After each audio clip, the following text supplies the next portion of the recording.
dude, say what you want about Retro, but he is authentic. He's late and he's loud, and he says the F word too much, although he's getting a lot better on his monetized channel. The point is, guys, he is for real. What you see on camera is what you get. If he tells you he's your friend, then he is. If he tells you he's going to do something for you, take it to the bank.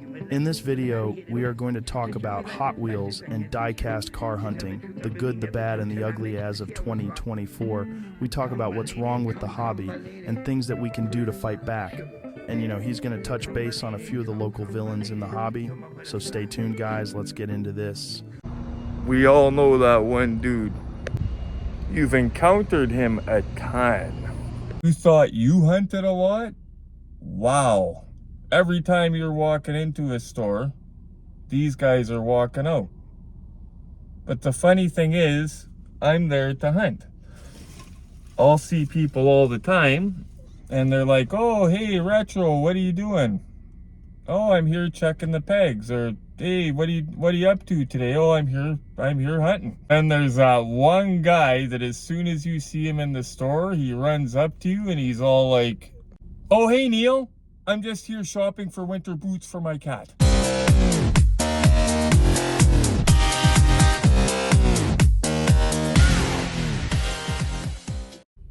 And guys, I'm not kidding. There's a couple different guys that every time I would run into him, the one guy, it was actually Grimace every time I would run into him. He was buying stuff for his kids' lunches. If I seen him 4 times in the same day, that's what he was doing, buying stuff for his kids' lunches. There's also the type that if you run into them, the one guy, I was running into him literally four days out of 5 in a week. Every time I'd see him, oh, I barely hunt anymore. I'm just here because blah, blah, blah, blah, blah. And they get into some big story of why they're here. Dude, I've just seen you 4 days out of the last 5. You barely hunt? If you're hunting clean, there should be no shame in your game. If I run into people in the store, if I'm just grabbing groceries, I say, oh, I'm going to grab bagels, but I'm going to check the pegs. But usually I'm there to check the pegs. I don't hide it from people. I mean, if you see me in there, I'm in the toy section. I'm standing in front of the Hot Wheels. I'm not going to tell you I'm there to buy a Butterball turkey. I'm standing in front of the Hot Wheels. I don't know if it's a narcissist thing about people thinking they're getting one over on you and they think you're stupid and you're not going to notice anything. I don't know if it's I don't want to call it a mental illness, but something that you have to be the one that gets everything first, or you have to be the one that has everything. I know there's a huge level of addiction in this, and there's sharks that are feeding the addiction. Like I said, I've seen it. When I came in new as a collector, I used to wonder why those cars, why I couldn't get the Grand National for my Fast and Furious set, why I had to go to 5 different stores 5 days to get it. They make the same number as all the other cars. Why are they so tough to get? And then I figured it out about people you can manipulate the market like that. And then if people are dumb enough to pay the crazy prices, then it turns into, oh, well, that's what they're going for. And anybody new to my channel, I can totally speak on this stuff because I'm not doing any of what I'm talking about. And anybody around here can confirm it. So we're going to get into kind of the level of addiction in the whole thing. How I think some people are it's like crack to them, literally. Like they can't miss anything. They have to be at the store 20 times because heaven forbid they miss that toy skit if it comes out. Like there's people that hunt a lot. And like when I was hunting a lot, I was doing it a lot. Okay, I was doing it every day, like tons. On the weekends, I would be up at 8 a.m. and I'd come back home at 3 p.m. I would drive all the way out past Oakville, work my way back. Now I do it. I don't even go out of my way to do it anymore. But even when I was at my peak, there was guys that were a level above that, like that just took it to like a crackhead level. You know what I mean? And I would say to my buddies, like, you notice this guy is a little bit quirky, you know what I mean? Like, they tell you stories as well, like you're hunting with them every day, but they never find anything when you're not there. The only time they find stuff is when you're there. You meet some very hustly, you have to watch who you deal with and who you put trust in. That's all I'm gonna say. Yeah, there's a couple times that Retro trusted people, and I didn't get burned because I figured them out before I could get burned. But Grimace being one of them. But the joke is on him at the end, like I said, because he doesn't hunt anymore. I don't see him hunting. And knowing Grimace, he's probably paranoid looking over his shoulder. I don't gotta look over my shoulder, so who's the last laugh on in that? For anybody wondering, I was sitting watching one of Jake Paul's first boxing matches anyway one night, and Grimace decided he was gonna message me off the hook. I'm sitting there falling asleep, not paying attention. He's messaging me over and over, trying to video call me drunk and everything, and he's saying a bunch of nasty stuff about my autistic daughter, all this other stuff. Yeah, so that's why. Anyway, there's a 2-hour long video about the beef with me and Grimace. If you go back in my videos, you'll find it. I go in depth with it. But some of these guys you try to be fair with, and it's almost like prison, where if you're too nice, they skate over you and take advantage of you, and every once in a while, you gotta crack the whip. So chances are, if there's that one guy in your town that every time you run into him, and it's a lot, he's always walking out, he's never at the store hunting, he's always there to buy dog food, he's probably one of these guys. I never did understand that. Like, if it's your hobby, why are you ashamed of it? You know what I mean? Like, I never did get it. Grimace, like I said, was the king of it. He was always buying stuff for his kids' lunches. But anyway, I'm going to get more in depth about it, and we're going to actually go over to the Walmart, who got a big shipment of diecast last night. And I've told you guys before that where I live, if you're not right there when the stuff is put out, you're beat. You're going to have to get it from the secondary market because people try to control the market with it. They grab all the fancy cars, that way you have to buy them from them at a marked up price. So it's very tough to get certain things unless you know how to do it, and you got your store clocked, and you got people you can trust. Thankfully, I don't collect a lot of this stuff anymore. I'm just out doing it for the rush of it, for the fun, and to help out my friends. But I started hunting and collecting this stuff to keep busy. My addictions doctor said, you're clean, you need something to do in your spare time, find a hobby. I liked vintage toys and all that stuff, so like I explained earlier, I dove into it. I was already in the stores looking at wrestling stuff, all that. That gentleman came up to me the one day, I wish I knew who he was. About a decade older than me, he wore glasses, it was at the Centennial Walmart. If that was you, let me know, because you're local, I know that, but I've never seen you again, and you actually got me into the hobby.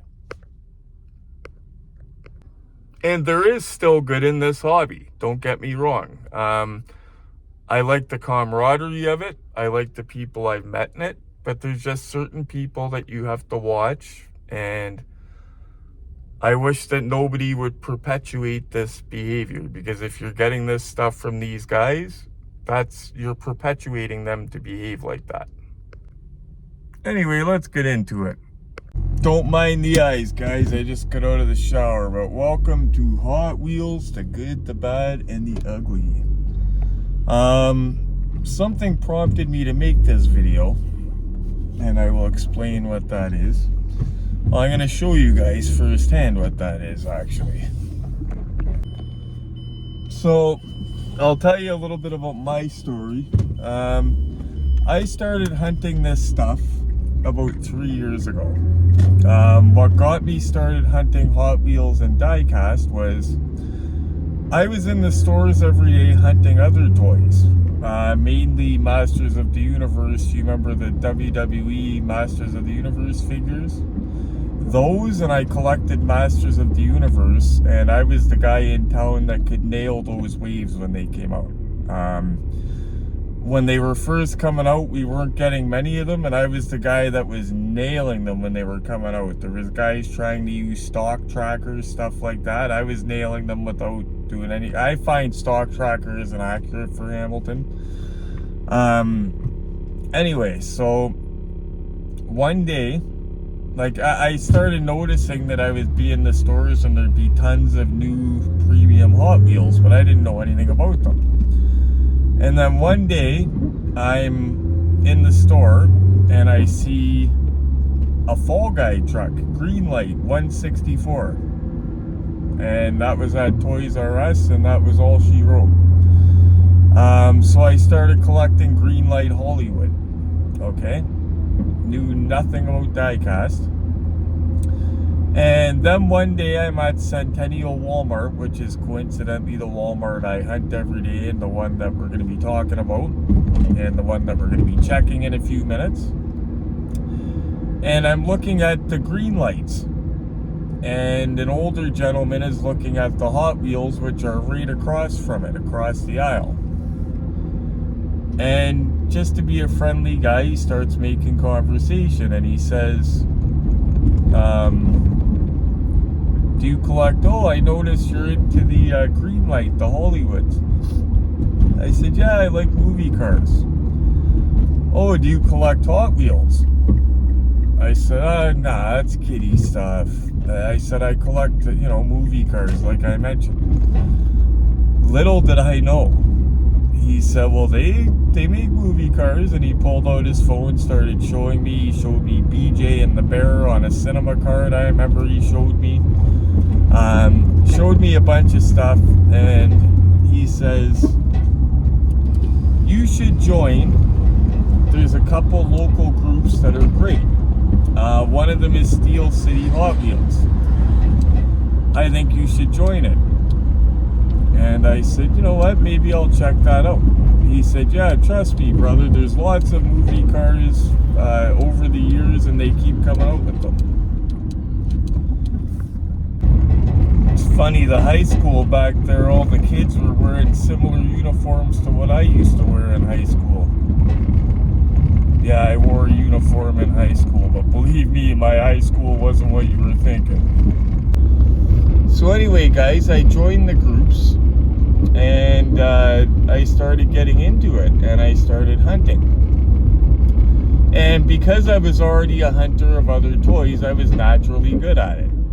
But one thing I was noticing right in the beginning, when I first started collecting, there was a Fast and Furious set that was out, a 5-car set, and for some reason, I could get the 3 cars, but I could never get the Grand National and the red truck. Why can I not get these? I don't get it. Like, why would somebody break up the set? Like, I totally get it, right? I ended up tracking them down and stuff like that. But I would be seeing, full sets of stuff put out, and one car missing out of the set, and pegs of sets just hanging there, minus the car. So I was hunting big time and finding tons of stuff about a year or two ago, to the point people were getting mad at me. I was getting accused of being a scalper, when I'm known as the area anti-scalper, okay? But I was being accused of that, like, just people that didn't realize that if they asked me for help, I would help them no matter what color, friggin' whatever they are. You know what I mean? I'm gonna help you out no matter what. But I would get some hate once in a while when I would post pictures of stuff. Oh, that's the reason I can't find anything, this and that. Anyway, what I have found over time is Hamilton is oversaturated with people that are in it for profit. They're not only oversaturated with collectors, but people in it for profit, okay? And they take all of the one car and they make you think that that's a rare, hard to find car or whatever. What they're doing is they're controlling the market that way. I buy every Skyline in Hamilton. You want a Skyline, you got to come to me to get it, right? You got to pay me $15 instead of $7 or $8, whatever. Now guys, I have no problem with vendors. I have lots of vendor friends, okay? Vendors do it properly. They're going over into the States, they're ordering stuff, they have suppliers, okay? They're not going into Walmart stripping the pegs and doing shady stuff and climbing up shelves to get the box that's on the top shelf. Like, what I've seen, guys, you know what it reminds me of the hobby, and it's sad to say this, but I come from addiction. If you're a regular viewer of my channel, you know that I'm very familiar with addiction. I'm an ex-opioid addict. Okay, I've been clean for over 6 years now, never had a relapse. This screams addiction, this hobby. Like, this whole... Like, I used to go after the scalpers big time in groups, and I would let them have it. And to my surprise, I would have people coming after me. Like, I would have like-minded people defending me, but I would have people coming after me defending them. And oh, well, gas and time, blah, blah, blah. That gas and time thing never flew with me. Because if you're a collector, you're in the store anyway looking for your own stuff. So you're not using gas and time to help somebody out. And it's not costing any extra. The only way it's costing you gas and time is if you're going out seeking stuff to sell. Because if you're a collector, you're going to be there anyway. Okay? But what I'm going to show you guys, I hope it's going to be set up this way anyway, is they got a bunch of premiums last night. And I have a feeling we're going to walk in and every valuable car is going to be gone. And it's not going to be because kids really like Skylines. It's going to be because people are taking them. And it's become such normalized, like I said, people will come out and defend these guys. And again, I'm not talking about vendors. If I talk to you, you're a friend. Like, basically, if I don't like you, I don't talk to you. You know what I mean? There's no bullshit about me. I don't talk behind backs. I'll say anything to anybody here in this area, and everybody knows it. So, if you're on my friends list or whatever, I don't got a problem with you. See if we luck out in Toys R Us, and here at least there's no set stock time. So what I was saying was, I've seen people my age, 45, you know, a decade younger, whatever, doing ruthless, cutthroat stuff to get this stuff. Like, it's the level of addiction. Like I said, it reminds me of drugs, the drug world. It really does. It blows my mind, actually, how much it reminds me of the drug world. Nothing in Toys R Us. This Toys R Us, by the way, when I first started hunting, did something I kind of respected, but it was annoying at the same time. They were limiting people from diecast how much they were buying. They wouldn't let you walk up there with 5 premium Skylines and cash out. 1 per customer. The only annoying part was I was trying to get them for friends, and I don't charge any extra, and I don't do all that, and they were stopping me from doing it. But after a while, they were letting me do it because they knew who I was. But then whoever that manager was has since gone, and now it's free for all again. But I kind of respected when they were doing that. For a hobby, there's too much profit involved. I'll give you an example. Fishing's a hobby. We don't see everybody running out buying the latest fishing rod to friggin' rip off their bros, do we? No. I mean, they don't usually tell each other their fishing spots, but they don't, screw each other over financially. If you go back in my older videos, I did a video that was like 2 hours long, and it was about a beef I had with a guy. I'm not going to give his name, I call him Green Hill Grimace, okay, or Grimace. Everybody locally knows who I'm talking about when I talk about Grimace, okay? Now, when I talk about this being an addiction, this guy is a perfect example of it, okay? He would get so upset. Like, I would be just worried about finding stuff for my buddies. He would get upset. He told me literally he wanted to be the guy to find it first. And I said, well, I don't care about that. And we were partners, right? We were close, what I thought was close friends. But he got so carried away what he was doing, and he didn't know that I'm not stupid. Like, I play stupid, but I catch every little thing, and I act like I don't, okay? But what he was doing is he would message me and say, what shift are you working, blah, blah, blah, blah, blah. And I would tell him my strategy for that day. And he was basically going ahead like I was showing up to places that were just rated, like I was just missing them by minutes, you know what I mean? And then one night I ran into him at this store we're about to check here. I told him where I'm going, and he said, oh, I'm just gonna go home, blah, blah, blah. And then I go to the Walmart downtown because it was on my way to my house, which was downtown at the time. And who do I see walking out but him? And he's just covered in, like, he looked like he was on crack. Like, he looked like he was on a drug bender. Just amped right out, you know what I mean? And that's another one that would do scandalous, like, rip toy skids apart. Like, at the end of it, right before I broke off partnership with him, he was having, the Barton Walmart was having to put the toy skid in electronics. They were trying to hide it from him. And he was going in making a big mess, and he had security chasing him out. I said, dude, if security's getting involved, if you're toy hunting, that should tell you there's a problem. Like, security never has to get involved with me when I'm toy hunting. It's another thing I do. I hunt clean. It's called a super treasure hunt. Not super treasure, rip open boxes, run around and act like a goof. Hunt. Don't get me wrong, if a staff member, if there's a skid there and they tell me I can open up a box, you're darn right I will. But I'm gonna peg the cars, I'm gonna put the box flat, put it in the bin, nice and neat.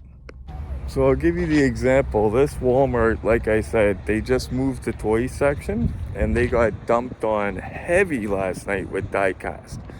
Main lines and premiums. Let's go in and see what's missing. We'll see if it's all about money or not. Right now, anything JDM like Hondas and stuff, Skyline's super hot. And I remember being a new collector, a lot of this premium stuff I didn't realize. I would miss it, think, oh, I missed it, and then they would come out with it again a year later, but it would be after I paid somebody 15 or 20 bucks. So this stuff is not limited. What it is it's people a lot of the times controlling the market. Even the chases, the car culture chases, they're like one per case. That's not a chase. That's not even rare. But it's people locally that are controlling the market. Making stuff hard to get that shouldn't be hard to get. To line their pockets. So that bin is full, so it should be full of Godzilla Skylines and Bumblebees. Should be a lot of premiums. Let's see what we can find.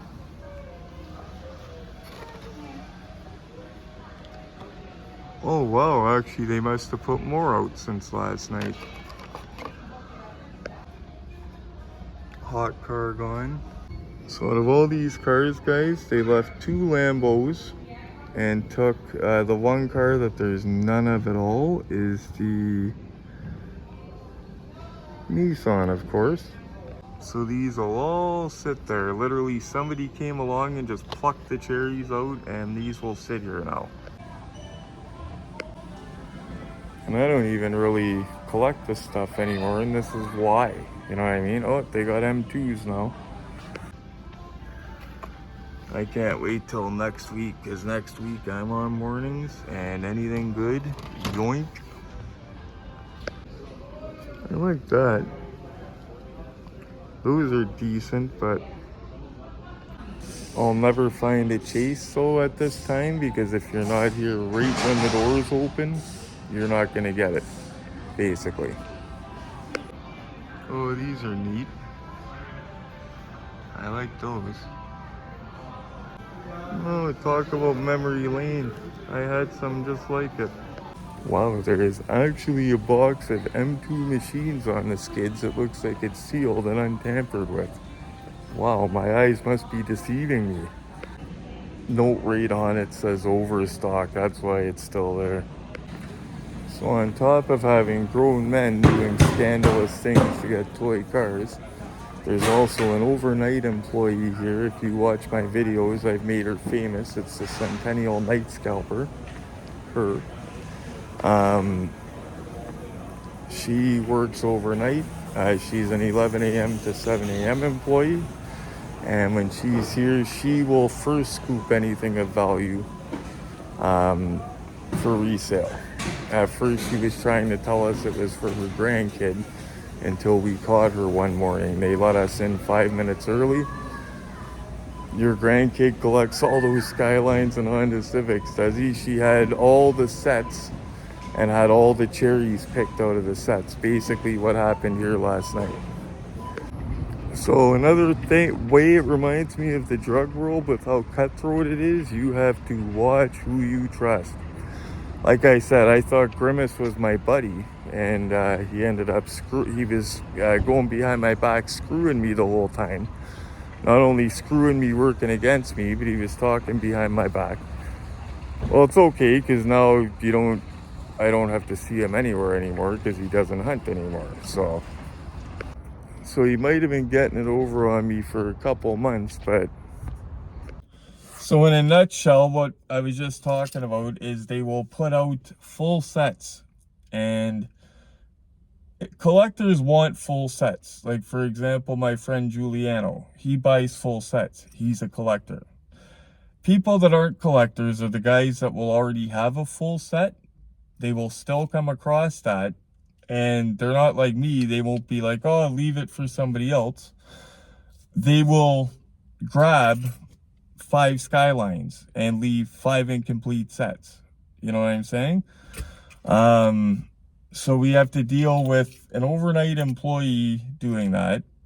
And there's people that are just, like I said, the level of addiction is crazy. And I act like I don't pick up on this little stuff, but you have to really watch who your friends are and who you can trust. Yeah, I'll say that, because you could have a guy acting like he's working with you. You're feeding him tips, texting him, feeding him tips.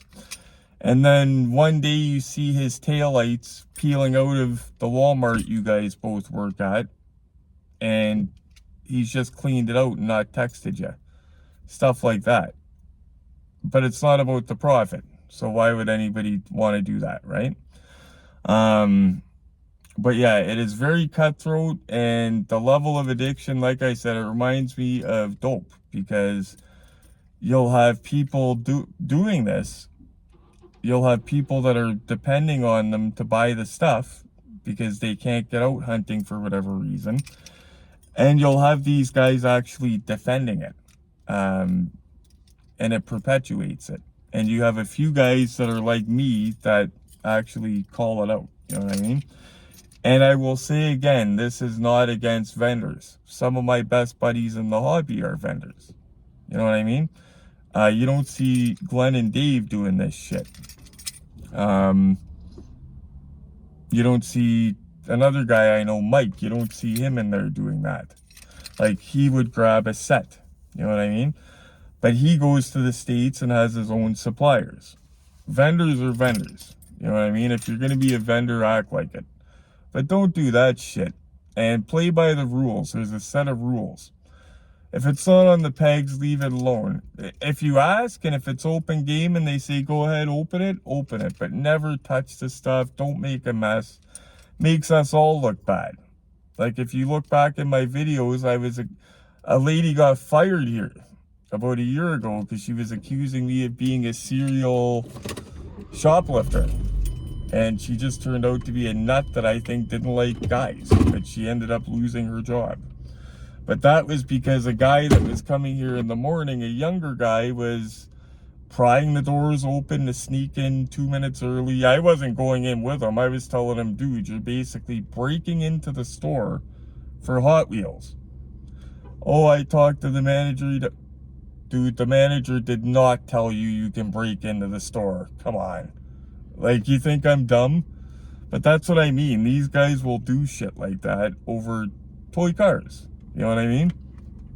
So because he was doing that, I was being watched forever because I was seen with him. And I was the one telling him not to do it, but they thought he was my buddy.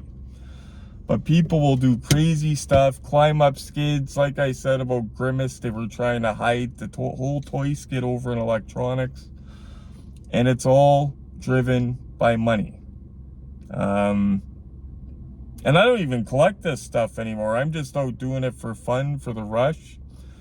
Like if I'm at home and somebody called me and said there's a bunch of stuff, blah, blah, blah, before I would get up, get dressed, run out the door. I don't do that. I'm like, oh, cool, I've had it. I'm not really into it anymore. But now I really notice it. I'm like, holy crap. Wow. Honestly, it reminds me of the drug world. It's that cutthroat. And I know that we're oversaturated with people like this here. I'll give you an example. A few years ago, me and Diane visited British Columbia. That's where her family lives. I was so excited to hit Marketplace in Kijiji out there. It was untouched territory for me, okay? I couldn't wait. There was nothing on Marketplace in Kijiji. No wrestling collectibles, no vintage toys. I bought one book. It was the Dynamite Kids book, Pure Dynamite. That's all I bought when I was out there off Marketplace in Kijiji. There was nothing. I don't know what it is. People just don't collect out there. I got a buddy Dave that lives out there, not Dave H. Another buddy Dave that lives at, he cleans up. Every single shipment that hits his Walmart, M2 machine chases, he gets tons of stuff. It's like shooting fish in a barrel. And I tell him, man, if you lived here, it would not be like that. New collectors coming into the hobby, pop culture stuff like that. Don't buy the older stuff and pay through the nose. They reissue it every year or two. Wait. I learned my lesson about it. They used to change the card a little bit or do a little bit different with the casting, but now a lot of times it's all the exact same. This stuff's not rare, guys. So be patient with this collecting stuff. If you're new, especially with the Hot Wheels and diecast, be patient. It's a cycle. When stuff comes out, it's super hot. Everybody wants a pretty penny for it. Then it dies down and you can get it. Don't be one of the guys in the stores trying to fight to get the first one. Be smart. I used to be one of the guys that wanted to try to have one of the first ones. I remember being the first guy in the area to have the 55 blue Chevy Super. I got that at Rymo Walmart. That was hanging on the pegs. It's a good feeling, but to me, as long as my friends get it, even if it's a month after the release, I'm okay with it. Yeah, but the way I see it, guys, you're better off. Like, I can show you stuff I've gotten for free from people as gifts just for helping them out that would blow you away. Sometimes you're better off helping somebody than making the $2, $5, $10. Because then when you need something, you don't gotta pay. They help you out. If you find a good guy, good buddy in this, be loyal to them. Because they're hard to find in this hobby. Anywhere where there's money involved, it's hard to find loyal people. It was like that in the drug world as well. You had to watch everyone. This reminds me so much of the drug world, guys. It's uncanny. Like, it's just the whole cycle of it. It's wild. And this is not stuff that's hard to get. And a lot of it is stuff that they come out with a year later. So I don't get it. Lately, I've been telling new collectors that are panicking for that Skyline or whatever, I say, don't panic. We always get more batches, and we usually always do. Whether it's M2 machines or whatever, I say, do not panic. There will be more, and there always is more. It always works out in the end. And if there's not more, one of those people that you helped out and didn't overcharge and didn't try to frig over, you call in a favor, because sometimes cities over here will get stuff that cities over here don't get. You would not believe British Columbia, my friend Dave that I was telling you about, he literally walks in at whim. Like, he called me last week and said, oh, I'm going to be going hunting. Do you want me to check for those Rocky figurines? I'll try to get you a chase. I said, please do, buddy. I need the Clubber Lang. He walks in, grabs the Clubber Lang chase. Oh, this one? That would never happen here. One of the things I'm happy about, I missed that M2 Machines stopped putting the little silver sticker on the package that said 1 of 750 chase, 1 of 500 chase. I missed that.